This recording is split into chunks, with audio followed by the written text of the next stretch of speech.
Good morning STDB students, I am Daljeet your Hindi teacher. Welcome to Hindi class. प्यारे बच्चों, जैसे कि हम पाठ नंबर 10 कामचोर पढ़ रहे हैं। इसमें ऐसे बच्चों की कहानियाँ जो बिल्कुल काम नहीं करते, इसलिए उनको कामचोर का नाम दिया गया है।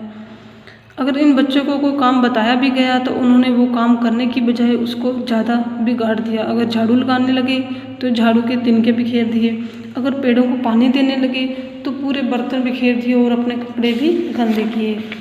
आज हम इस क्लास का अगला भाग पढ़ेंगे, भाग नंबर 3। इतने में भेड़ें सूप को भूलकर तरकारी वाले की टोकरी पर टूट पड़ी।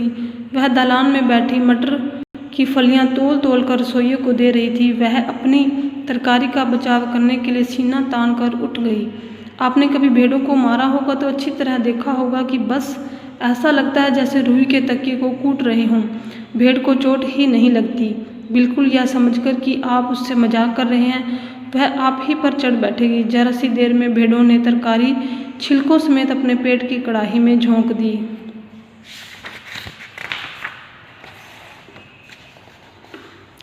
इधर यह परले मची थी, उधर दूसरे बच्चे भी लापरवाह नहीं थे। इतनी बड़ी फौज थी जिसे रात का खाना न मिलने की धमकी मिल चुकी थी। वे 4 भैंसों का दूध दोहने पर जुट गए। धुली बेधुली बाल्टी लेकर 8 हाथ 4 थनों पर पिल पड़े।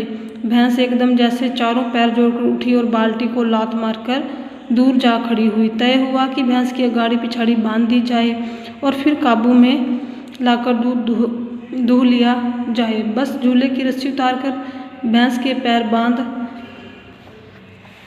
दिए गए।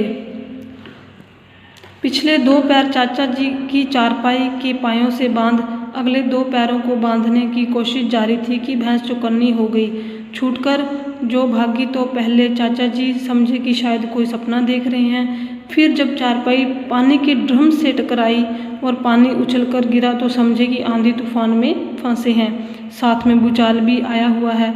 फिर जल्दी ही उन्हें असली बात का पता चल गया और वह पलंग की दोनों पट्टियां पकड़े बच्चों को छोड़ देने वालों को बुरा भला सुनाने लगे।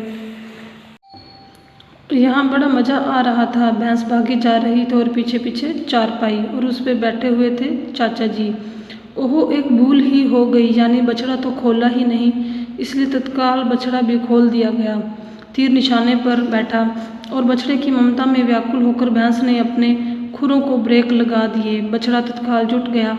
धोने वाले गिलास कटोरे लेकर लपके, क्योंकि बाल्टी तो चपाक से गोबर में जा गिरी थी। बछड़ा फिर बागी हो गया। कुछ दूध जमीन पर और कपड़ों पर गिरा। 2-4 धारें गिलास कटोरों पर भी पड़ गई। बाकी बछड़ा पी गया। यह सब कुछ मिनटों के 3/4 में हो गया, यानी कि थोड़ी देर में ही हो गया। घर में तूफान उठ खड़ा हुआ। ऐसा लगता था जैसे घर में मुर्गियां, भेड़ें, टूटे हुए तसले, बाल्टियां, लोटे, कटोरे और बच्चे थे। बच्चे बाहर किए गए, मुर्गियां बाग में हंकाई गई, मातम सा मनाती तरकारी वाली के आंसू पोंछे गए और अम्मा आगरा जाने के लिए सामान बांधने लगी। या तो बच्चा राज कायम कर लो या मुझे ही रख लो, नहीं तो मैं चली मायके, अम्मा ने चुनौती दे दी। और अब्बा ने सबको कतार में खड़ा करके पूरी बटालियन का कोर्ट मार्शल कर दिया। अगर किसी बटालियन पूरी, यानी कि फौज, बच्चों की पूरी फौज थी, उनका कोर्ट मार्शल किया। अगर किसी बच्चे ने घर की किसी चीज़ को हाथ लगाया तो बस रात का खाना बंद हो जाएगा। ये लीजिए, इन्हें किसी करवट शांति नहीं। हम लोगों ने भी निश्चय कर लिया कि अब चाहे कुछ भी हो जाए, हिलकर पानी भी नहीं पिएंगे। तो प्यारे बच्चों, हमारा पाठ रीड हो चुका है। हमने लेसन को रीड कर लिया है। अच्छे से लेसन को रीड करना है। Thank you. Have a nice day.